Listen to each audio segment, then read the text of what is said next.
നാമത്തിന് നന്ദിയോടെ സ്തോത്രം ചെയ്യുന്നു.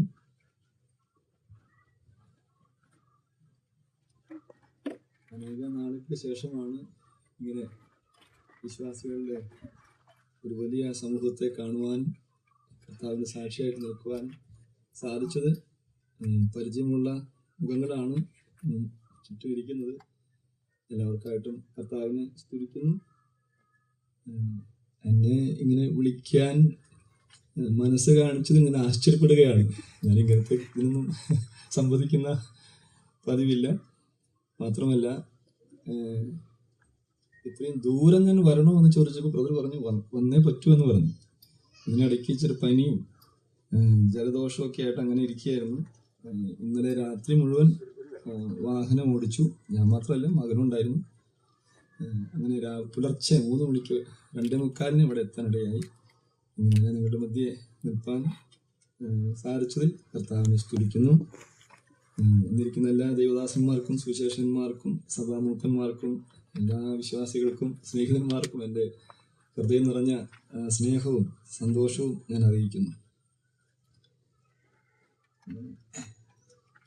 സദൃശ്യവാക്യത്തിൽ നിന്ന് ഒരു ഭാഗം വായിക്കാനായിട്ട് ആഗ്രഹിക്കുന്നു. സദൃശ്യവാക്യങ്ങൾ അതിൻ്റെ 3-ാം അധ്യായം 33-ാമത്തെ വാക്യം പ്രാരംഭമായിട്ട് വായിക്കാം. Proverbs chapter 3 verses 33. അവിടെ വായിക്കുന്നത്, യഹോവയുടെ ശാപം ദുഷ്ടന്റെ വീട്ടിൽ ഉണ്ട്, നീതിമാന്മാരുടെ വാസസ്ഥലത്തെയോ അവൻ അനുഗ്രഹിക്കുന്നു.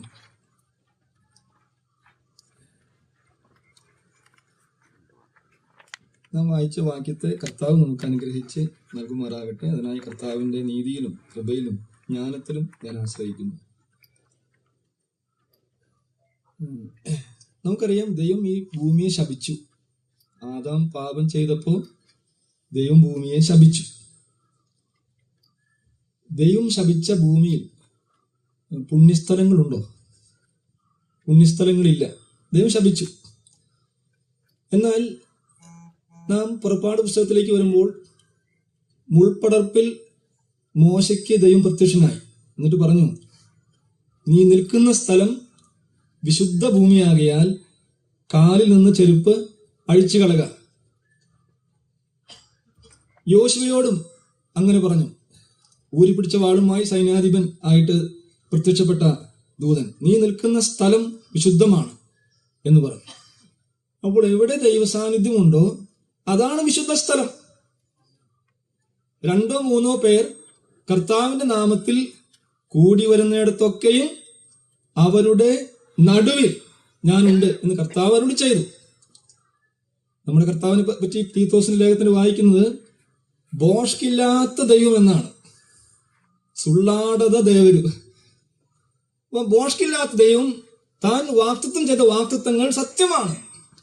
അപ്പൊ നമ്മുടെ മധ്യേ അദൃശ്യനായി കർത്താവ് ഇറങ്ങി വന്നിട്ടുണ്ട്. കർത്താവ് വരുമ്പോൾ കർത്താവ് മാത്രമായിട്ടല്ല വരുന്നത്, കർത്താവിന്റെ ദൂതന്മാരും ചുറ്റുമുണ്ട്. അതിന്റെ അടയാളമായിട്ടാണല്ലോ സഹോദരിമാർ തലയിൽ മൂടുപടം ഇട്ടിരിക്കുന്നത്. അങ്ങനെ കർത്താവും ദൂതന്മാരുമുള്ള ഗംഭീരമായ സദസ്സിലാണ് നാം ഇരിക്കുന്നത്. കർത്താവിന് സ്തോത്രം. നാം കൂടി വന്നതിന്റെ ഉദ്ദേശം നമുക്കറിയാം. പ്രിയ സഹോദരന് കർത്താവ് ഒരു ഭവനം നൽകി. കർത്താവിന് സ്തോത്രം. പ്രിയപ്പെട്ടവരോട് കൂടെ നാം സന്തോഷിക്കുകയാണ്. സന്തോഷിക്കുന്നവരോട് കൂടെ സന്തോഷിക്കണം, ദുഃഖിക്കുന്നവരോട് കൂടെ ദുഃഖിക്കണം. നാം അങ്ങനെ സന്തോഷിക്കുന്നവരുടെ കൂടെ സന്തോഷിക്കുവാൻ, ഇവരുടെ സന്തോഷത്തിൽ പങ്കുചേരുവാൻ വന്നിരിക്കുകയാണ്. ദൈവത്തിന് സ്തോത്രം. നല്ല വീട് പണിയുന്നതിൽ യാതൊരു തെറ്റുമില്ലെന്നാണ് ബൈബിൾ പറയുന്നത്. ഞാൻ പറയുന്നതല്ല. ഈ ആവർത്തന പുസ്തകം 8-ാം അധ്യായത്തിൽ ഒരു വാക്യം പെട്ടെന്ന് മനസ്സിലേക്ക് വന്നത്. ആവർത്തന പുസ്തകം 8-ാം അധ്യായം അതിൻ്റെ 12-ാമത്തെ വാക്യത്തിൽ, നീ ഭക്ഷിച്ച് തൃപ്തി പ്രാപിച്ച് നല്ല വീടുകൾ പണിത് അവയിൽ പാർക്കുമ്പോഴും എന്ത് ചെയ്യണമെന്ന് താഴെ പറഞ്ഞിട്ടുണ്ട്. നമ്മുടെ വിഷയം ഇപ്പം അതല്ല. നല്ല വീട് പണിയാം. ഇത്ര വലിയ വീട് പണിയേണ്ട ആവശ്യമുണ്ടെന്നൊക്കെ ആൾക്കാർ ചോദിക്കാറുണ്ട്. എത്ര വലിയ വീട് പണിതോ, നല്ല വീട് പണിതോ, യാതൊരു ദോഷവും ഇല്ല. പക്ഷേ അവിടെ പാർക്കുമ്പോൾ അതിൻ്റെ താഴേക്ക് വരുന്നത് നിന്റെ ഹൃദയം നിഗളിക്കാതിരിപ്പാനും എന്ന് നാം വായിക്കുന്നു. അപ്പൊ കർത്താവ് തന്ന നന്മയിൽ നാം അഹങ്കരിച്ചു പോകരുത് എന്ന് മാത്രമേ ഉള്ളൂ. അപ്പോൾ ഇവിടെ നാം വായിക്കുന്നത്, വായിച്ച ആധാരവാക്യത്തിൽ സദൃശ്യവാക്യം 3:33 വാക്യം, അവിടെ വായിക്കുന്നത് ദുഷ്ടന്റെ യഹോവയുടെ ശാപം ദുഷ്ടന്റെ വീട്ടിൽ ഉണ്ട്. നാം ദുഷ്ടന്മാരല്ല, നീതിമാന്മാരാണ്. യേശു കർത്താവിൽ വിശ്വസിച്ച ഓരോരുത്തരും യേശു ക്രിസ്തുവിന്റെ നീതിയാൽ ആ നീതിയുടെ അങ്കി ധരിക്കപ്പെട്ടവരാണ്. യേശു കർത്താവിന്റെ ദൈവത്തിന്റെ നീതിയുടെ അങ്കി ധരിച്ചാണ്, നമ്മുടെ സ്വന്തം നീതിയല്ല, യേശു ക്രിസ്തുവിന്റെ മരണത്താൽ നമുക്ക് ലബ്ധമായ ആ നീതി. അതുകൊണ്ടാണ് റോമാലേഖനത്തിൽ വായിക്കുന്നത്, വിശ്വാസത്താൽ നീതീകരിക്കപ്പെട്ടിട്ട് നമ്മുടെ കർത്താവായ യേശു ക്രിസ്തു മുഖാന്തരം നമുക്ക് ദൈവത്തോട് സമാധാനമുണ്ട്. നാം വിശ്വാസത്താൽ ആണ് നീതീകരിക്കപ്പെട്ടത്. ദൈവം നീതിമാൻ എന്ന് നമ്മെ പ്രഖ്യാപിച്ചു, ദൈവത്തിന്റെ കോടതിയിൽ നമ്മെ നിർത്തി. നമുക്ക് എതിരായിട്ടൊരു അഡ്വക്കേറ്റ് ഉണ്ടായിരുന്നു. അതാരാണ്? രാപ്പകൽ ദൈവസന്നിധിയിൽ സഹോദരന്മാരെ കുറ്റം പറയുന്ന അപവാദിയായ പിശാച് ഉണ്ട്. പിശാച് പറഞ്ഞു, ഇവനാള് ശരിയല്ല, ഞാൻ ഫ്രാൻസിസ് ശരിയല്ല, ഇന്ന പാപങ്ങൾ ചെയ്തിട്ടുണ്ട്. അപ്പം അതെല്ലാം പറഞ്ഞ് എൻ്റെ കുറ്റം മുഴുവൻ അവിടെ ചൂണ്ടിക്കാണിച്ച ശേഷം നമ്മുടെ അഡ്വക്കേറ്റായ നമ്മുടെ കർത്താവ് എഴുന്നേറ്റു. കർത്താവ് പിതാവിനോട് സംസാരിക്കുകയാണ്, ജഡ്ജിയോട് സംസാരിക്കുകയാണ്. ഇവൻ ഇത്രയൊക്കെ ചെയ്തിട്ടുണ്ട്, ശരിയാണ്, പക്ഷേ ദൈവമേ, നീ നിശ്ചയിച്ചിരിക്കുന്ന പാപക്ഷമ, ക്രൂശ് മരണത്തിൽ കൂടെ ഞാൻ സാധിച്ച പാപക്ഷമയിൽ അവൻ ആശ്രയിച്ചു, എന്നിൽ അവൻ വിശ്വസിച്ചിരിക്കുകയാണ്. അങ്ങനെ ക്രിസ്തുവിൽ വിശ്വസിച്ചാൽ എല്ലാ പാപങ്ങളും ക്ഷമിക്കാമെന്ന് ജഡ്ജായ അങ്ങ് വാഗ്ദത്തം ചെയ്തിട്ടുണ്ട്. അതുകൊണ്ട് ഇവന്റെ പാപങ്ങൾക്ക് വേണ്ടിയാണ് ഞാൻ മരിച്ചത്. അതുമാത്രമല്ല, ഇവൻ എന്നിൽ ആശ്രയം വെച്ച് പാപങ്ങൾ ഏറ്റുപറഞ്ഞ് എന്നെ സ്വീകരിച്ചിരിക്കുന്നു. ഇനി അടുത്തത് ജഡ്ജ്മെന്റ് ആണ്, തീർപ്പ് കൽപ്പിക്കണം. പിതാവ് എന്ത് പറഞ്ഞു? ഇവൻ എൻ്റെ മകനായ പുത്രന്റെ യാഗമരണത്തിൽ വിശ്വസിച്ചതുകൊണ്ട്, ഇവന്റെ പാപങ്ങൾക്ക് ക്ഷമ വന്നതുകൊണ്ട്, ഇവന്റെ എല്ലാ പാപങ്ങളും ക്രൂശിൽ എൻ്റെ പുത്രൻ ഏറ്റെടുത്ത് അനുഭവിച്ചതുകൊണ്ട് ഇവനിപ്പോ കുറ്റക്കാരനല്ല, നീതിമാൻ. ദൈവമേ സ്തോത്രം! ദൈവത്തിന്റെ കോടതിയിൽ ഞാനിപ്പോ ആരാണ്? നീതിമാൻ. നീതിമാനായി പ്രഖ്യാപിക്കപ്പെട്ടിരിക്കുകയാണ്.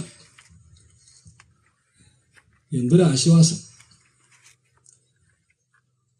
ഇതുപോലെ നീതിമാന്മാരായി തീർന്നവരാണ് നാം ഓരോരുത്തർ. ഞാൻ എൻ്റെ കാര്യം ആദ്യം പറഞ്ഞതേ ഉള്ളൂ. നീതിമാന്മാർ. ദൈവത്തിന്റെ ഇവിടെ ശാപമൊന്നും നമ്മുടെ വീട്ടിലില്ല. ശാപത്തിൽ നിന്ന് വിടുതൽ പ്രാപിച്ചു. എന്നിട്ട് ഇവിടെ വായിക്കുന്നത്, നീതിമാന്മാരുടെ വാസസ്ഥലത്തെയോ അവൻ അനുഗ്രഹിക്കുന്നു. നീതിമാന്മാരുടെ വാസസ്ഥലത്തെ ദൈവം അനുഗ്രഹിക്കുന്നു. ദൈവത്തിന്റെ അനുഗ്രഹം നമ്മുടെ മേലുണ്ട്, നാം താമസിക്കുന്ന ഭവനത്തിലും ഉണ്ട്. എന്നാൽ ഒരു വിഷയത്തിന്റെ രണ്ടു വശവും പറയണമല്ലോ. ഈ ശാപം എങ്ങനെയാ വരുന്നത്? ശാപം വരുന്നത് ഈ സെക്കര്യാവിന്റെ പുസ്തകത്തിൽ ഒരു വാക്യമുണ്ട്.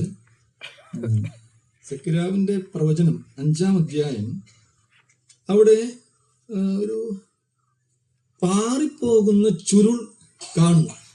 പ്രവാചകൻ ദർശനത്തിൽ കാണുകയാണ്. ഞാൻ വീണ്ടും തലപൊക്കി നോക്കിയപ്പോൾ പാറിപ്പോകുന്ന ഒരു ചുരുൾ കണ്ടു. അവൻ എന്നോട്, നീ എന്ത് കാണുന്നു എന്ന് ചോദിച്ചതിന്, പാറിപ്പോകുന്ന ഒരു ചുരുൾ ഞാൻ കാണുന്നു. അപ്പൊ അതിന്റെ വീതിയും നീളവും ഒക്കെ കൂടെ പറഞ്ഞിട്ടുണ്ട്. എന്നിട്ട് താഴേക്ക് വരികയാണ്. അവൻ എന്നോട് പറഞ്ഞത്, ഈ പാറിപ്പോകുന്ന ചുരുൾ എന്താണെന്ന് അറിയാമോ? ഇത് സർവദേശത്തിലേക്കും പുറപ്പെടുന്ന ശാപമാകുന്നു. മോഷ്ടിക്കുന്നവനൊക്കെയും അതുപോലെ ഇവിടെ നിന്ന് പാറിപ്പോകും. സത്യം ചെയ്യുന്നവനൊക്കെയും അതുപോലെ ഇവിടെ നിന്ന് പാറിപ്പോകും. ഞാൻ അതിനെ പുറപ്പെടുവിച്ചിട്ട് അതെവിടേക്ക് ചെല്ലും? ആ വാക്യത്തിൽ കള്ളന്റെ വീട്ടിലേക്കും എന്റെ നാമത്തിൽ കള്ളസത്യം ചെയ്യുന്നവന്റെ വീട്ടിലേക്കും ചെല്ലും. അത് അവന്റെ വീട്ടിനകത്ത് താമസിച്ച് അതിനെ മരവും കല്ലുമായി നശിപ്പിച്ചു കളയുമെന്ന് സൈന്യങ്ങളുടെ യഹോവയുടെ അരുളപ്പാട്. എങ്ങനെ ശാപം വരുന്നത്? ദൈവത്തിന്റെ കൽപ്പനകൾ ലംഘിക്കുമ്പോൾ. നാം എല്ലാവരും തെറ്റ് ചെയ്യുന്നവരാണ്, അളവിൽ വ്യത്യാസമുണ്ടെന്നേ ഉള്ളൂ. എന്നാൽ നമ്മുടെ തെറ്റുകൾ, നമ്മുടെ പാപങ്ങൾ നാം എന്ത് ചെയ്യണം? സമ്മതിച്ച് ഏറ്റുപറഞ്ഞ് പരിഹാരം വരുത്തണം. അങ്ങനെ വരുത്തുമ്പോൾ ആ പാപത്തിന്റെ അനന്തരഫലമായിട്ടുള്ള ശാപവും അതിന്റെ ശിക്ഷയും മാറിപ്പോകും. ഇല്ലെങ്കിലോ അത് അവിടെ വന്ന് ഇരിപ്പുറപ്പിക്കും. അങ്ങനെ ഇരിപ്പുറപ്പിച്ച ഏതെങ്കിലും ഭവനത്തെ കുറിച്ച് അറിയാമോ? ആഖാന്റെ കാര്യം നാം കാണുന്നു യോശുവയുടെ പുസ്തകത്തിൽ, അല്ലേ? ആഖാൻ അവൻ മോഷ്ടിച്ചു, ശപഥാർപ്പിതം എടുത്തു, അത്ര അവൻ ചെയ്തുള്ളൂ. എന്നിട്ട് കൂടാരത്തിൽ അത് കുഴിച്ചിട്ട് അത് കഴിഞ്ഞ് യെരിഹോ യുദ്ധം ജയിച്ചു. ഭയങ്കര ആഘോഷമായിട്ട് യുദ്ധം ജയിച്ചു. വിശ്വാസത്താൽ കോട്ട മുതലൊക്കെ തകർന്നു വീണു. ആർപ്പുവിളിയോടുകൂടെ ജനം ഇരച്ചു കയറി അവിടെ നിർമൂലമാക്കി. ഒന്നാമത്തെ വിജയത്തിൽ വന്ന ആ തെറ്റ്, ആ പാപത്തിന്റെ ശിക്ഷ എപ്പോഴും അനുഭവിച്ചത്? അടുത്ത യുദ്ധത്തിൽ. ഒന്നാമത്തെ യുദ്ധത്തിൽ സംഭവിച്ച പാപം, അതിന്റെ ശിക്ഷ വന്നത് അടുത്ത യുദ്ധത്തിൽ, ഹായുമായിട്ടുള്ള യുദ്ധത്തിൽ. ചെറിയ പട്ടണം, 4000-ഓ 5000-ഓ സൈന്യം പോയാൽ മതി, എല്ലാവരെയും അങ്ങോട്ട് അയച്ച് കഷ്ടപ്പെടുത്തണ്ട എന്ന് ജനം തന്നെ പറഞ്ഞു. അങ്ങനെ പോയി. പക്ഷേ ആ ചെറിയ പട്ടണത്തെ കീഴ്പ്പെടുത്താൻ സാധിക്കാതെ വന്നപ്പോൾ എന്ത് ചെയ്തു? നമ്മുടെ ജീവിതങ്ങളിലൊക്കെ പരാജയങ്ങൾ സംഭവിക്കാറുണ്ട്. പരാജയം സംഭവിക്കുമ്പോൾ എന്ത് ചെയ്യണം? യോശുവ കമാൻഡർമാരൊക്കെ വിളിച്ച് അവരൊക്കെ ശാസിച്ച്, നീ എന്ത് പണി കാണിച്ചത്? ഇങ്ങനെയാണോ യുദ്ധം ചെയ്യേണ്ടത്?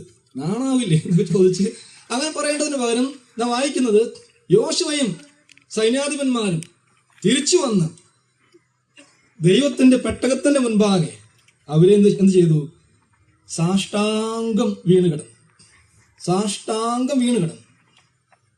അയ്യോ യഹോവേ, ഇപ്പോ ഈ വൃത്താന്തം ഈ കനാൻ ദേശത്തുള്ള മറ്റു ജാതികളെല്ലാം കേൾക്കും. അവർ വന്ന് ആക്രമിച്ച് നിന്റെ ജനത്തെ ഉന്മൂലനാശം ചെയ്യും.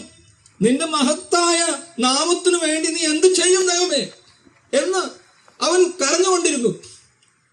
സന്ധ്യായാഗത്തിന്റെ സമയമായപ്പോ ദൈവം പറഞ്ഞു, യോശുവേ എഴുന്നേൽക്ക്. നമ്മുടെ ഭാഷയിൽ പറഞ്ഞാൽ ഒരു ദിവസത്തെ ഉപവാസമാണ്. പെട്ടകത്തിന് മുൻപാകെ ഒരു ദിവസം വീണ് കിടന്നു. പരാജയ കാരണം അറിയാൻ എഴുന്നേൽക്ക എന്ന് ദൈവം പറയുന്നത് വരെ അവൻ അവിടെ കിടന്നു. സന്ധ്യാസമയമായപ്പോ ദൈവം പറഞ്ഞു, എഴുന്നേൽക്ക യോശുവേ. ഈ കാര്യം ഇതാണ്, കൂടാരത്തിൽ എന്തുണ്ട്? ശാപം ഉണ്ട്. ഞാൻ ഈ മലയാളം വായിക്കാത്തതുകൊണ്ട് എനിക്ക് മനഃപ്പാഠവാക്യങ്ങൾ പലതും ഓർമ്മയിൽ വരുന്നില്ല. യോശുവയുടെ പുസ്തകം 7-ാം അധ്യായത്തിൽ അതിൽ ഒരു പ്രമാണം നാം കാണുന്നു. അത് പറയാനാണ് ഞാനിത് വായിപ്പിച്ചത്. എഴുന്നേൽക്ക എന്ന് പറഞ്ഞു കഴിഞ്ഞ്, ഇസ്രായേൽ പാപം ചെയ്തിരിക്കുന്നു, ഞാൻ കൽപ്പിച്ച നിയമം ലംഘിച്ചിരിക്കുന്നു, ശബ്ദാർപ്പിതം എടുത്തിരിക്കുന്നു, മോഷ്ടിച്ച് മറവ് ചെയ്ത് തങ്ങളുടെ സാമാനുകൾക്കിടയിൽ വെച്ചിരിക്കുന്നു. ഇസ്രായേൽ മക്കൾ ശാപഗ്രസ്തരായി തീർന്നത് കൊണ്ട് ശത്രുക്കളുടെ മുൻപിൽ നിൽപ്പാൻ കഴിയാതെ പുറം കാട്ടേണ്ടി വന്നു. അടുത്ത കാര്യം, അതൊരു പ്രമാണമാണ്, ഒരു പ്രിൻസിപ്പിളാണ്. എന്താണ്? ശാപം നിങ്ങളുടെ ഇടയിൽ നിന്ന് നീക്കാതിരുന്നാൽ ദൈവം പറയുകയാണ്, ഞാൻ നിങ്ങളോട് കൂടെ ഇരിക്കയില്ല. 13-ാം വാക്യത്തിന്റെ അവസാനം, ശാപം നിങ്ങളുടെ ഇടയിൽ നിന്ന് നീക്കിക്കളയും വരെ ശത്രുക്കളുടെ മുൻപിൽ നിൽപ്പാൻ നിനക്ക് കഴിയുകയില്ല എന്നിങ്ങനെ ഇസ്രായേലിന്റെ ദൈവമായ യഹോവ കൽപ്പിക്കുന്നു. ഓ ആകാന്റെ കൂടാരത്തിൽ ഒരു ശാപം. എന്തു ചെയ്യാം? അങ്ങനെ സംഭവിച്ചു പോയി. കണ്ടു, മോഹിച്ചു, എടുത്തു. അങ്ങനെ വായിക്കുന്നത്. കണ്ടു, മോഹിച്ചു, എടുത്തു. കുഴിച്ചിട്ടിരിക്കുകയാണ്. ഇനി അത് നീക്കിക്കളയാൻ പറഞ്ഞു. ഇത് പാളയത്തിൽ അനൗൺസ്മെന്റ് ചെയ്തു. യുദ്ധപരാജയ കാരണം ഇതാണ്. അപ്പൊ തന്നെ എന്ത് ചെയ്യണമായിരുന്നു? ആകാൻ മുമ്പോട്ട് വന്ന് എനിക്ക് തെറ്റുപറ്റിപ്പോയി എന്ന് പറയണമായിരുന്നു. ആകാൻ പറഞ്ഞു ഇല്ല. ആകാൻ വിചാരിച്ചു ഈ 30 ലക്ഷം ജനങ്ങൾ, 6 ലക്ഷം പുരുഷന്മാർ, അത്രയും സ്ത്രീകൾ, ഇരട്ടി കുട്ടികൾ, ഈ 30 ലക്ഷത്തിന്റെ മിനിമം ഇടയിൽ നിന്ന് ഇതൊന്നും കണ്ടുപിടിക്കാൻ സാധിക്കില്ല. കണ്ടുപിടിക്കാൻ പറ്റുമോ? അതൊന്നും നടക്കുന്ന കേസല്ല. നോക്കാം, എന്താ ഉണ്ടാകാൻ നോക്കാം. അവസാനം ഗോത്രമായി വരുത്തി. യഹൂദ ഗോത്രം പിടിക്കപ്പെട്ടു. പിന്നെ കുലമായിട്ട് വരുത്തി. സഹ്യകുലം പിടിക്കപ്പെട്ടു. പിന്നെ കുടുംബമായിട്ട് വരുത്തി.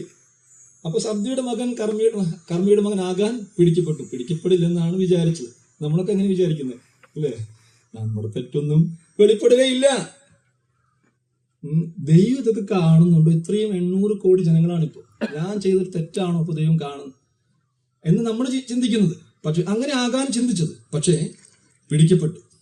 പിടിക്കപ്പെട്ടപ്പോ പിന്നെ ശിക്ഷ അനുഭവിക്കേണ്ടതായിട്ട് വന്നു. എപ്പോഴും മാനസാന്തരത്തിന് ദൈവം സമയം കൊടുക്കാറുണ്ട്. നാം അങ്ങനെ വായിക്കുന്ന വെളിപ്പാട് പുസ്തകത്തിൽ, ഞാൻ അവൾക്ക് മാനസാന്തരപ്പെടുവാൻ സമയം കൊടുത്തിട്ടും ദുർനടപ്പ് വിട്ട് മാനസാന്തരപ്പെടുവാൻ അവൾക്ക് മനസ്സില്ല. അതുകൊണ്ട് ശിക്ഷ വരികയാണ്. എപ്പോഴും മാനസാന്തരത്തിന് സമയം ദൈവം കൊടുക്കും. ആ സമയത്ത് മാനസാന്തരപ്പെട്ടാൽ പിന്നെ ശിക്ഷയില്ല. കർത്താവേ സ്തോത്രം. എന്തെല്ലാം തെറ്റുകളാണ് വരുന്നത്. പക്ഷേ വന്നിരുന്ന് ഏറ്റുപറഞ്ഞ് പരിഹാരം വരുത്തണം. എത്രയും വേഗം സാധിക്കും അത്രയും വേഗത്തിൽ യഥാസ്ഥാനപ്പെടണം. അങ്ങനെ വരുമ്പോൾ ശിക്ഷയും ശാപവും ഒന്നും ഉണ്ടാകില്ല. ഈ മൈസൂരിൽ, ഇവിടെ മൈസൂർ യൂണിവേഴ്സിറ്റിയുടെ അടുത്താണ് ഞാൻ താമസിക്കുന്നത്. അവിടെ BMH സ്റ്റോപ്പ് എന്ന് പറഞ്ഞ സ്റ്റോപ്പിന്റെ പേര്, വാസപ്പ മെമ്മോറിയൽ ഹോസ്പിറ്റൽ. അവിടുന്ന് മൈസൂർ സിറ്റിയിലേക്ക് 10 രൂപയാണ് ബസ് ചാർജ്. ഞാൻ ചെന്ന സമയത്ത് ഇപ്പൊ ബസ്സിൽ കയറാറില്ല, നമുക്ക് സ്കൂട്ടറും ഒക്കെ ഉണ്ടല്ലോ. 10 രൂപ. ഇന്ത്യൻ എക്സ്പ്രസിൽ സൺഡേ സപ്ലിമെന്റിൽ വന്നൊരു സ്റ്റോറിയാണ്. ഒരു ദിവസം അവിടെ ഒരു സ്വാമിജി വന്നു. സത്യസന്ധതയെ കുറിച്ച് ക്ലാസ് എടുക്കാൻ വന്നതാണ്. എന്തിനു ക്ലാസ് എടുക്കാനാണ്? സത്യസന്ധത, ഇന്റഗ്രിറ്റി എന്ന വിഷയത്തെ കുറിച്ച് ക്ലാസ് എടുക്കാൻ വന്നതാണ്. അപ്പോൾ ക്ലാസ് കേട്ടു. നല്ല ക്ലാസ്സാണ്. അവിടെ എല്ലാവരും വന്ന്, അനേകം ആളുകൾ വന്ന് ക്ലാസ് കേട്ടു. അത് കഴിഞ്ഞ് പിറ്റേ ദിവസം ആ സ്വാമിജി BMH സ്റ്റോപ്പിൽ നിന്ന് മൈസൂർ സിറ്റിയിലേക്ക് ബസ് കയറി. 10 രൂപയാണ് ബസ് ചാർജ്. 50 രൂപ സ്വാമിജി കൊടുത്തു. ഇപ്പൊ കണ്ടക്ടർ എത്ര കൊടുക്കണം? ബാക്കി 40 രൂപ കൊടുക്കണം. കണ്ടക്ടർ 90 രൂപ കൊടുത്തു. 90 രൂപ കൊടുത്തു. അപ്പൊ ഇദ്ദേഹത്തിന് മനസ്സിലായി കണ്ടക്ടർക്ക് തെറ്റുപറ്റിയതാണ്, 50 രൂപ അധികം തന്നിട്ടുണ്ട്. അപ്പോൾ സംഘർഷമില്ലാത്ത സംഘർഷം. തിരിച്ചു കൊടുക്കണോ വേണ്ടയോ, കൊടുക്കണോ വേണ്ടയോ? നമുക്ക് അങ്ങനെ വരാറുണ്ടല്ലോ.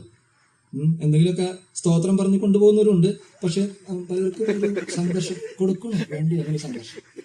അങ്ങനെ ഇറങ്ങാൻ നേരത്ത് സ്വാമി കണ്ടക്ടർ അടുത്ത് വന്ന് പറയാം, കണ്ടക്ടറെ നിങ്ങൾക്ക് തെറ്റുപറ്റി, എനിക്ക് 50 രൂപ അധികം തന്നിട്ടുണ്ട്, തിരിച്ചു കൊടുത്തു പൈസ. കണ്ടക്ടർ ഒന്ന് ചിരിച്ചു. കണ്ടക്ടർ പറഞ്ഞു, സ്വാമിജി ഇന്നലത്തെ ക്ലാസ്സിൽ ഞാനും ഉണ്ടായിരുന്നു. അപ്പൊ ഈ പറയുന്ന പോലെ ചെയ്യുമോ എന്ന് അറിയാൻ വേണ്ടിയാണ് ഇങ്ങനെ ചെയ്തത്. നിങ്ങൾ തന്നു നല്ല കാര്യം, പക്ഷേ 4 പ്രാവശ്യം ഞാൻ നിങ്ങളുടെ മുമ്പിലൂടെ നടന്നുപോയി. ഒരു നല്ല കാര്യം ചെയ്യുവാൻ, ശരിയായ ഒരു കാര്യം ചെയ്യാൻ ഇത്രയും ചിന്തിക്കണോ? ഒരു ശരിയായ കാര്യം ചെയ്യാൻ ഇത്രയും ആലോചിക്കണോ? ഒരു തെറ്റ് തിരുത്താൻ ഇത്രയും ആലോചിക്കണോ?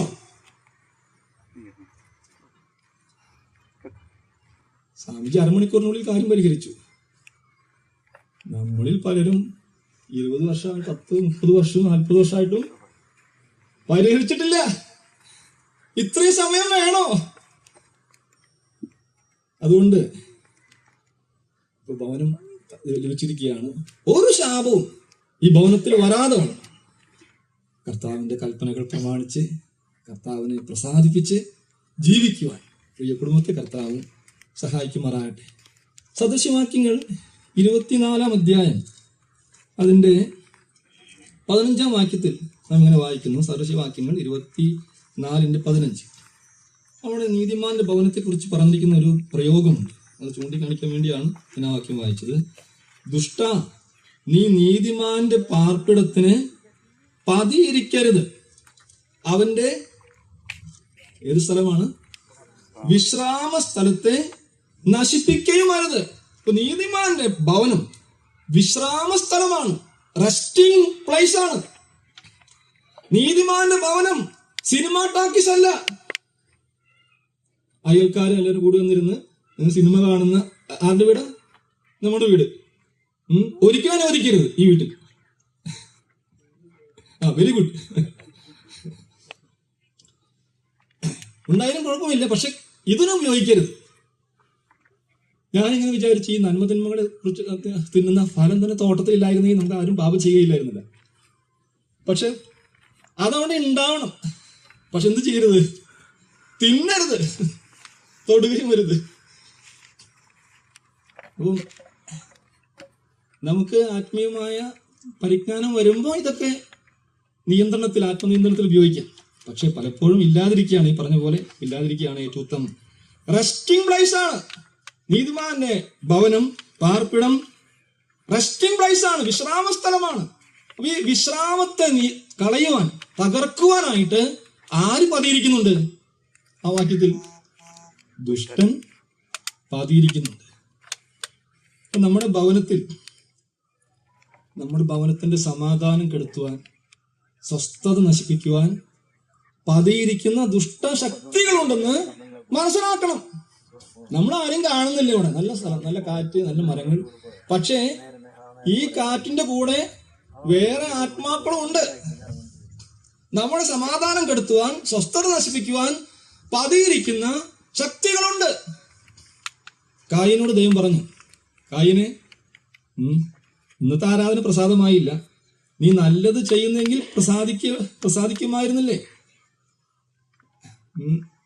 എന്നാൽ സൂക്ഷിക്കണം, പാപം എവിടെ കിടക്കുന്നു? വാതിൽക്കൽ കിടക്കുന്നു. അതിന്റെ ആഗ്രഹം നിങ്കലേക്കാകുന്നു, നീയോ അതിനെ ജയിക്കണം. അത് പാപം. എങ്ങനെ മലയാളത്തിൽ? പാതാള ഗോപുരത്തിൽ നിന്ന് അയക്കപ്പെടുന്ന ദുരാത്മാക്കൾ എവിടെയുണ്ട്? വാതിൽക്കലുണ്ട്. അതിന്റെ ആഗ്രഹം നിങ്കലേക്കാണ്. എന്തുകൊണ്ട് നമ്മിലേക്ക് ആഗ്രഹം വരുന്നത്? പലപ്പോഴും ഇവിടെ കുറച്ച് പഞ്ചസാര ഇട്ടാൽ, പഞ്ചസാര വിതറിയാൽ ഒരു 1/4 മണിക്കൂർ കഴിയുമ്പോൾ ആര് വരും? ഒരു ഇൻവിറ്റേഷൻ കൊടുക്കണോ? ഇൻവിറ്റേഷൻ കൊടുക്കുക വേണ്ട. ഉറുമ്പ് അന്വേഷിച്ച് പിടിച്ച് വരുന്നത് നമുക്ക് ഇഷ്ടപ്പെട്ട സാധനം ഇവിടെ ഉണ്ടല്ലോ. കർത്താവ് അശുദ്ധാത്മാവിനെ പുറത്താക്കാനായിട്ട്, ഭൂതത്തെ പുറത്താക്കാനായിട്ട് ചെന്നപ്പോൾ ഭൂതങ്ങൾ ഒരു റിക്വസ്റ്റ് ചെയ്തു. എന്താ റിക്വസ്റ്റ് ചെയ്തു? ഞങ്ങളെ അയക്കുന്നെങ്കിൽ എവിടേക്ക് അയക്കണം? പന്നികളുടെ മേൽ കടക്കാൻ അനുവാദം തരണം. എന്താ പന്നികളുടെ മേൽ കടക്കാൻ അനുവാദം തരണം എന്ന് പറഞ്ഞാൽ, ഒരേ സ്വഭാവമുള്ളത് വേഗം ആകർഷിക്കപ്പെടുന്നു. ഒരേ സ്വഭാവമുള്ളത് അല്ലെ ആകർഷിക്കപ്പെടുന്നു. അതുകൊണ്ട് അശുദ്ധിയെ ആകർഷിക്കുന്നു. നാം എന്ത് ചെയ്യണം? അശുദ്ധി വരാതെ സൂക്ഷിക്കണം. അശുദ്ധിയാൽ ജീവിക്കുമ്പോൾ ഇങ്ങനെയുള്ള ഇത് വന്നു കയറാനായിട്ട് സാധ്യതയും. അതുമാത്രമല്ല, നമുക്കറിയാം, അശുദ്ധാത്മാവ് ഒരു മനുഷ്യനെ വിട്ടുപോയി നീരില്ലാത്ത സ്ഥലങ്ങളിൽ AC അന്വേഷിച്ച് നടക്കുന്നു, തണുപ്പ് അന്വേഷിച്ച് നടക്കുന്നു, കണ്ടെത്തുന്നില്ല. അപ്പോൾ അവൻ പറയുകയാണ്, ഞാൻ പുറപ്പെട്ടു പോന്ന എൻ്റെ വീട്ടിലേക്ക് ഞാൻ മടങ്ങിച്ചെല്ലും. ആര് പറയാ? അശുദ്ധാത്മാവ്. അപ്പൊ അശുദ്ധാത്മാവ് അങ്ങനെ വന്നപ്പോ ആ വീട് അടിച്ചു വാരി അലങ്കരിച്ചിട്ടുണ്ട്, വൃത്തിയാക്കിയിട്ടുണ്ട്. അപ്പൊ അവന് അങ്ങനെ വൃത്തിയുള്ള ആ വീട്ടിലേക്ക് ഒറ്റയ്ക്ക് കിടക്കാനായിട്ടൊരു വൈമനസ്യം. അവൻ എന്ത് ചെയ്തു? അവൻ പുറപ്പെട്ടു പോയി തന്നിലും ദുഷ്ടതയേറിയ വേറെ 7 ആത്മാക്കളെ കൂട്ടിക്കൊണ്ടുവന്നു. 7 + 1 ഇപ്പൊ എത്ര പേരായി? 8 പേരകത്ത് കിടന്നു. ഇപ്പൊ ഈ മനുഷ്യന്റെ സ്ഥിതി എന്താ? നേരത്തെ ഒരു ബീഡിയെ വലിച്ചിരുന്നു, ഇപ്പൊ എത്ര ബീഡി വേണം? 8 എണ്ണം വേണം. നേരത്തെ ഒരു പെഗ്ഗ കഴിച്ചിരുന്നേ, ഇപ്പൊ 8 പെഗ്ഗാണ്. നേരത്തെ ഒരു സിനിമയെ കണ്ടിരുന്നുള്ളൂ, ഇപ്പൊ 8 സിനിമയാണ് കാണുന്നത്. മൊബൈൽ താഴ്ത്തു വെക്കാൻ സമയമില്ല. നേരത്തെ ഒരു നുണയാ പറഞ്ഞിരുന്നത്, ഇപ്പോ 8 നുണയാ പറയുന്നത്. കാരണം 8 എണ്ണം അകത്തിരിക്കുന്നത്. അതുകൊണ്ട് നമ്മുടെ ഹൃദയം, നമ്മുടെ ഭവനം ശൂന്യമായിരിക്കരുത്. നമ്മുടെ ഭവനത്തിൽ എന്തുണ്ടാകണം? ഇപ്പോൾ ഞാൻ സാധാരണ ഈ കർണാടകത്തിൽ പോയപ്പോൾ എനിക്ക് വേറെ ഒന്നും പറയാല്ല. സാധാരണ മനുഷ്യർക്ക് മനസ്സിലാകുന്ന ഭാഷയിൽ ചില ദൃഷ്ടാന്തങ്ങളൊക്കെ പറഞ്ഞ വചനം പറയാറ്. അതിനിപ്പോൾ ഇവിടെയും വേറെ ഒന്നും പറയാൻ സാധിക്കുന്നില്ല. നമ്മുടെ വീട്ടിൽ കൊതുക് വന്നാൽ നമ്മൾ എന്ത് ചെയ്യും? കൊതുക് കടിക്കാതിരിക്കാൻ കൊതുക് തിരി കത്തിക്കും, അല്ലേ? ഇതുപോലെ വലിയ ചോദ്യമൊന്നുമല്ല. അപ്പൊ അതിന്റെ പുക ഇങ്ങനെ നിറഞ്ഞു കഴിയുമ്പോൾ പുറത്തുനിന്ന് കൊതുക് പറയും, വേണ്ട ഇവിടെ കയറണ്ട, അവിടെ പറ്റില്ല, ഈ സ്മെല്ല് നമുക്ക് ആവില്ല എന്ന് പറയും. കൊതുകുകള് പലായനം ചെയ്യും. ഈ നമ്മുടെ ഭവനത്തിൽ ഇതുപോലൊരു ധൂപം എരിയാനായിട്ട് ആവശ്യമുണ്ട്. 141 സങ്കീർത്തനം 41 സങ്കീർത്തനം അതിന്റെ 2-ാം വാക്യം വായിക്കുമ്പോൾ ഇങ്ങനെ കാണുന്നു. സങ്കീർത്തനം 141:2 എന്താ വായിക്കുന്നത്?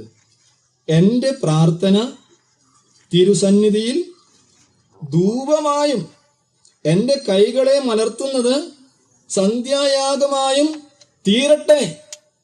പ്രാർത്ഥന അത് ധൂപമാണ്, സുഗന്ധധൂപമാണ്. അപ്പൊ നമ്മുടെ ഭവനത്തിലേക്ക് ഇങ്ങനെ കൊതുകുകളല്ല, അശുദ്ധാത്മാക്കളൊന്നും വരാതിരിക്കാൻ എന്തു വേണം? പ്രാർത്ഥനയാകുന്ന, ആരാധനയാകുന്ന സുഗന്ധധൂപം ഭവനത്തിൽ ഉണ്ടാകണം, എരിഞ്ഞുകൊണ്ടിരിക്കണം. അപ്പൊ രാവിലെയും വൈകിട്ടും കുറഞ്ഞ പക്ഷം ഈ 2 സമയത്തെങ്കിലും ഈ ധൂപം കത്തിക്കണം. നിങ്ങളുടെ വീട്ടിൽ എപ്പോഴും വഴക്കാണ്. അപ്പം ഡോക്ടറെ അടുത്തേക്ക് പറയും, ഡോക്ടറെ എനിക്ക് ഭയങ്കര വേദനയാണ്. ഡോക്ടർ ചോദിക്കും, ഇന്നലെ എന്താ കഴിച്ചത്? അല്ലേ? ഞങ്ങളുടെ വീട്ടിൽ എന്നും വഴക്കാണ്. അപ്പം നമ്മൾ ചോദിക്കുന്നത്, ഈ കുടുംബ പ്രാർത്ഥനയ്ക്ക് ഉണ്ടോ വീട്ടില്? ഇല്ല ബ്രദർ, ആരും ഇരിക്കാറില്ല. അപ്പോ കാരണം മനസ്സിലായല്ലോ. രാവിലെയും വൈകിട്ടും എന്തില്ല? സുഗന്ധധൂപം എരിയുന്നില്ല. അതുകൊണ്ടാണ് വരുന്നത്. അപ്പൊ ഞാൻ എൻ്റെ വീട്ടിൽ ദൈവികമായ സമാധാനത്താൽ നിറഞ്ഞു കവിയണമെങ്കിൽ, സ്വസ്ഥത ഉണ്ടാകണമെങ്കിൽ, വഴക്കുണ്ടാകാതിരിക്കണമെങ്കിൽ ദൈവത്തെ മാനിക്കണം. അബ്രഹാം എവിടെയൊക്കെ പോയോ നാം ഇങ്ങനെ വായിക്കുന്നുണ്ട്. അവൻ ആദ്യം കൂടാരം ഉണ്ടാക്കും, കൂടാരത്തോട് ചേർന്ന് യാഗപീഠം ഉണ്ടാക്കും. കൂടാരവും യാഗപീഠവുമാണ് അബ്രഹാമിന്റെ പതിവ്. ലോത്ത് പോയെടുത്ത് എന്തുണ്ടാക്കി? കൂടാരം ഉണ്ടാക്കി. എന്തുണ്ടാക്കിയില്ല? യാഗപീഠമില്ല. അവരെന്ത് ചെയ്യാണ്? ജനല് തുറന്നാൽ എന്താ കാണുന്നത്? ഞാൻ പറഞ്ഞതല്ല, ബൈബിളിലുള്ളതാണ്. ഈ ഇതൊക്കെ പറഞ്ഞത് പത്രോസാന്ന് പറഞ്ഞത്. അവിടെ ഞാൻ വായിക്കുന്നത് 2 പത്രോസ് 2-ാം അധ്യായത്തിന്റെ 7-ാം വാക്യത്തിൽ അധർമ്മികളുടെ ഇടയിൽ വസിച്ചിരിക്കുമ്പോൾ ലോത്ത് നാൾ തോറും ഡെയിലി ബേസിസിൽ എന്താ കാണുന്നത്? അധർമ്മ പ്രവൃത്തി കണ്ടും കേട്ടും തന്റെ നീതിയുള്ള മനസ്സിൽ നൊന്ത് അവരുടെ ദുഷ്കാമ പ്രവൃത്തിയാൽ വലഞ്ഞു പോയ നീതിമാനായ ലോത്ത് എന്നാ വായിക്കുന്നത്. അപ്പോ ലോത്ത് ജനല് തുറന്നാൽ എന്താ കാണുന്നത്? അധർമ്മ പ്രവൃത്തിയാ കാണുന്നത്, ദുഷ്കാമ പ്രവൃത്തിയാ കാണുന്നത്. നമുക്കൊന്ന് ജനല് തുറക്കണ്ട, ജനൽ അടച്ചിട്ടാ കാണുന്നത്, അല്ലേ? ഈ കാണുന്നത്. അപ്പൊ അങ്ങനെ കണ്ടപ്പോ യാഗപീഠം ഇല്ല താനും. പ്രാർത്ഥനയും ആരാധനയും ഇല്ല, സൺഡേ സ്കൂളില്ല. അപ്പം കുറച്ച് കഴിഞ്ഞപ്പോൾ കുട്ടികൾ എന്തായി? ലോകത്തിനും മക്കളെ കുറിച്ച് വലിയ കാഴ്ചപ്പാടൊന്നും ഉണ്ടായില്ല, മക്കൾക്കും ഒരു ധാർമ്മിക ബോധം ഉണ്ടായില്ല. നമ്മൾ കാണും വളഞ്ഞു പോയ നീതിമാൻ. നമ്മുടെ ഭവനം വിശ്രാമസ്ഥലമാണ്. ആ വിശ്രാമസ്ഥലം നശിപ്പിക്കുവാൻ വിരോധിയായ പിശാചിനെ അനുവദിക്കരുത്, ഇടം കൊടുക്കരുത് എന്ന് നാം കാണുന്നു. ഒരു വാക്യം കൂടെ വായിച്ച് ഞാൻ അവസാനിപ്പിക്കാം. എനിക്ക് വാച്ചില്ല, അതുകൊണ്ട് സമയമാകുമ്പോൾ സാധാരണ എന്നോട് കണ്ണോട് കാണിക്കുക പതിവ്. അപ്പം 118 സങ്കീർത്തനത്തിലേക്ക് വരുമ്പോൾ നീതിമാന്റെ ഭവനത്തിലുള്ള ഒരു കാര്യം കൂടെ പറഞ്ഞ് അവസാനിപ്പിക്കാം. Psalms 118 വേഴ്സ് 15 അവിടെ എന്താ വായിക്കുന്നുണ്ട്? ഉല്ലാസത്തിന്റെയും ജയത്തിന്റെയും ഘോഷം. ദൈവമേ സ്തോത്രം. ഉല്ലാസത്തിന്റെയും ജയത്തിന്റെയും ഘോഷം നീതിമാന്മാരുടെ കൂടാരങ്ങളിൽ ഉണ്ട്. ഉല്ലാസത്തിന്റെ ജയത്തിന്റെ ഘോഷം. എന്തുല്ലാസമാണ്? കാൽവരി ക്രൂശിൽ നമ്മുടെ കർത്താവ് വരിച്ച ജയം. കർത്താവ് മരിച്ചു കാൽവരി ക്രൂശിൽ, കർത്താവ് അടക്കം ചെയ്യപ്പെട്ടു, 3-ാം നാൾ ഉയർത്തെഴുന്നേറ്റു. ഉല്ലാസഘോഷം. കർത്താവ് സ്വർഗത്തിലേക്ക് ചെന്നപ്പോ ദൈവത്തിന്റെ ദൂതന്മാരുടെ സംഖ്യ വായിക്കുന്നുണ്ട്, കോടി ഗുണം കോടി. വെളിപ്പാട് പുസ്തകത്തിൽ ഞാൻ കണ്ടുപിടിച്ചതല്ല, വെളിപ്പാട് പുസ്തകത്തിൽ ഉള്ളതാണ്. അപ്പൊ അങ്ങനെ ഈ ദൂതന്മാരിൽ അനേക ഡിവിഷൻസ് ഉണ്ട്. സാറാഫുകൾ എന്ന ദൂതവർഗമുണ്ട്. സാറാഫുകൾക്ക് 6 ചിറകാണ്. എത്രയും സംഖ്യ നിറഞ്ഞുകൂടാ, ആയിരക്കണക്കിന് സാറാഫുകൾ. കെരൂബുകൾക്ക് 4 ചിറകേ ഉള്ളൂ എന്ന് കാണുന്നു, 4 ചിറകുകൾ. അങ്ങനെ സാറാഫുകൾ, കെരൂബുകൾ ഡിവിഷൻസ് ആണ്. അതുപോലെ എണ്ണമറ്റ അസംഖ്യം ദൂതന്മാർ. കർത്താവ് സ്വർഗാരോഹണം ചെയ്ത് അവിടെ ചെന്നപ്പോ വായിക്കുന്നുണ്ട്, അവരെല്ലാവരും കൂടി കർത്താവിനെ സ്വീകരിക്കുന്ന ഒരു കാര്യമാണ് 24-ാം സങ്കീർത്തനം. 24-ാം സങ്കീർത്തനം വായിക്കുമ്പോൾ, വാതിലുകളെ നിങ്ങളുടെ തലകളെ ഉയർത്തുവിൻ, പണ്ടേയുള്ള കതകുകളെ ഉയർന്നിരിപ്പിൻ, മഹത്വത്തിന്റെ രാജാവ് പ്രവേശിക്കട്ടെ.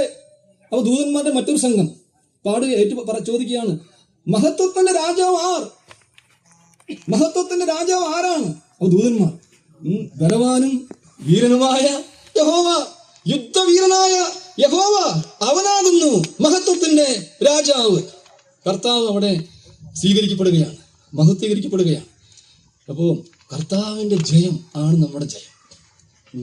സ്പർജൻ പറഞ്ഞു, ഞാൻ ഒരു സാധാരണ കോമൺ സോൾജിയറാണ്. ഏതെങ്കിലും ഒരു കുഴിയിൽ, ഒരു ഡിച്ചിൽ ചിലപ്പോൾ ഞാൻ വീണ് ഞാൻ ഇല്ലാതെയായി തീരാം. പക്ഷെ അതല്ല വിഷയം.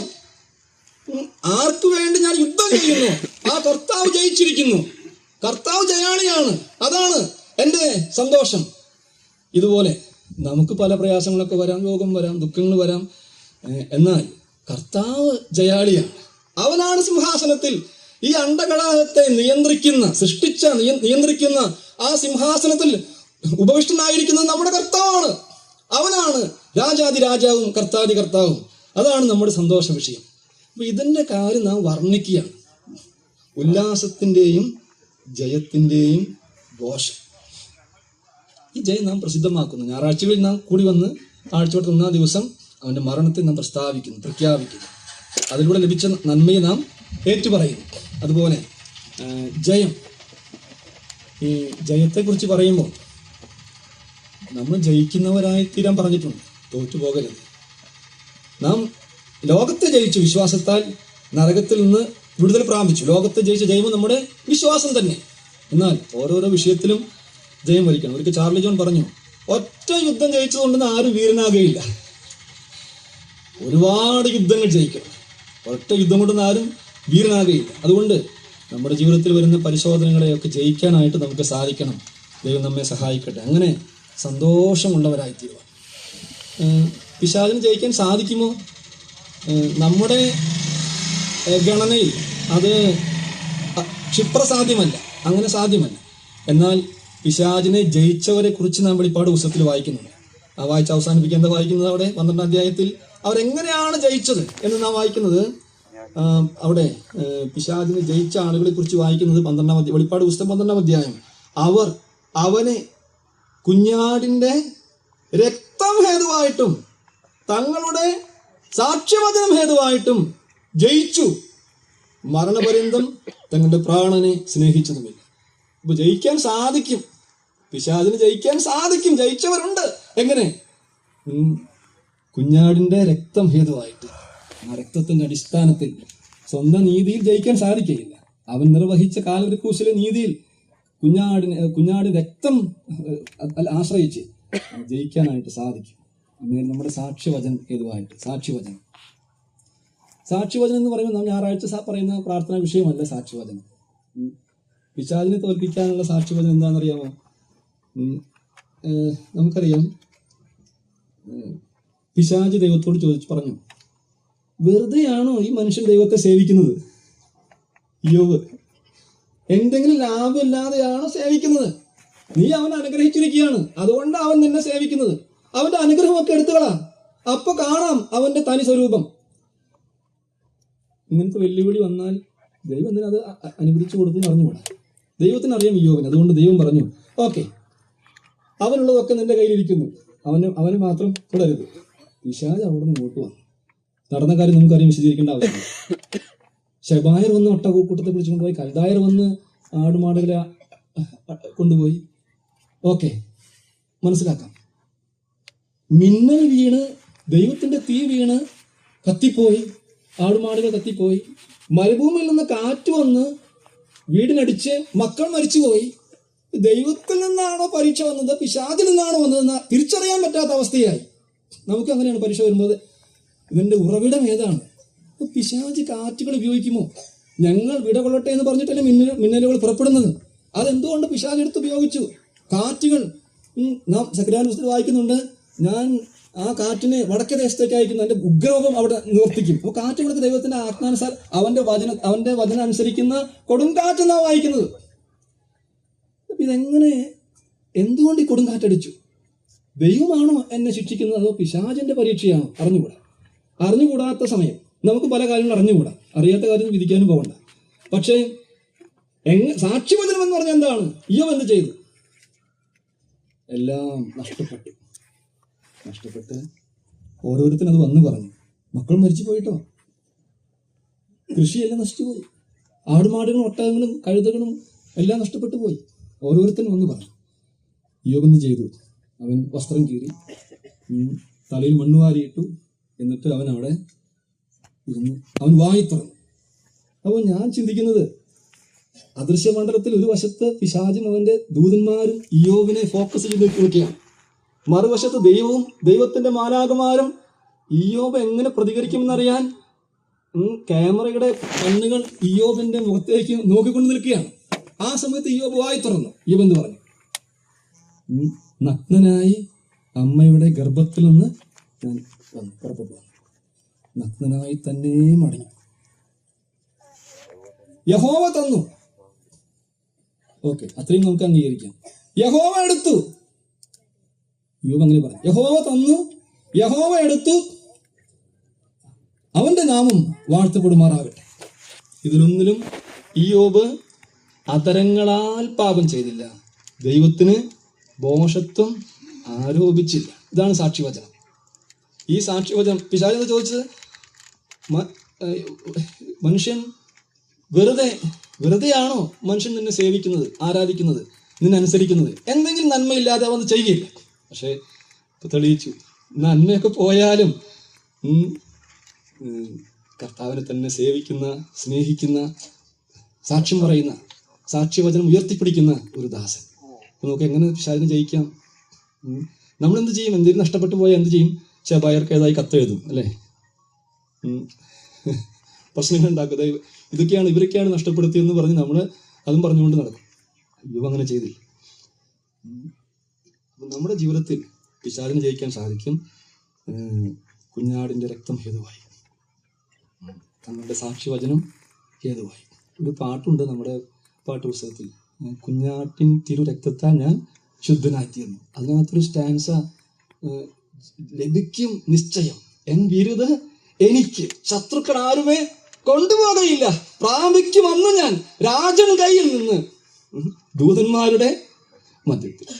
ദൈവമേ സ്തോത്രം. ദൈവം സഹായിക്കട്ടെ. ഇന്ന് ആരംഭിക്കുന്ന ഈ ഭവനത്തിലെ വാസം. ദൈവം അനുഗ്രഹമാക്കട്ടെ. ഒരിക്കലും ദുഷ്ടന് അവസരം കൊടുക്കാനായിട്ട് പാടില്ല. വിശ്രാമസ്ഥലമായിരിക്കണം നീതിമാന്മാരുടെ പാർപ്പിടം. ഉല്ലാസത്തിന്റെയും ജയത്തിന്റെയും ഘോഷം അവിടെ ഉണ്ടായിരിക്കണം. അവിടെ ദൈവത്തിന്റെ സഖ്യത ഉണ്ടായിരിക്കണം. ഒരാൾക്ക് വന്ന് മാനസാന്തരപ്പെടാൻ, രക്ഷിക്കപ്പെടാനായിട്ട് സാധിക്കണം. ഭവനത്തിൽ നിന്ന് പാട്ടിന്റെയും പ്രാർത്ഥനയുടെയും ധൂപം എന്ന ആ സുഗന്ധ ധൂപം അത് ഉയർന്നുകൊണ്ടിരിക്കണം. എൻ്റെ ആലയം പ്രാർത്ഥനാലയം എന്നാ വായിക്കുന്നത്. ആ പ്രാർത്ഥനയുടെ ധൂപത്തിന്റെ പുക ഉയർന്നുകൊണ്ടിരിക്കണം എപ്പോഴും. അങ്ങനെ ആയിരിക്കാൻ, എല്ലാ പരീക്ഷകളിൽ നിന്നും വിജയം വരിക്കുവാൻ കർത്താവ് ഈ പ്രിയ സഹോദരന്റെ കുടുംബത്തെ ആശീർവദിക്കട്ടെ, അനുഗ്രഹിക്കട്ടെ എന്ന് പ്രാർത്ഥിച്ചുകൊണ്ട് ഈ സമയം തന്ന ഈ സഹോദരന്മാർക്കും സഭയ്ക്കും നന്ദി പറഞ്ഞുകൊണ്ട് എൻ്റെ എളിയ വാക്കുകളിൽ നിന്ന് ഞാൻ വിരമിക്കുന്നു. ദൈവനാമം മാത്രം ഇന്ന് വാഴ്ത്തപ്പെടുമാറാകട്ടെ.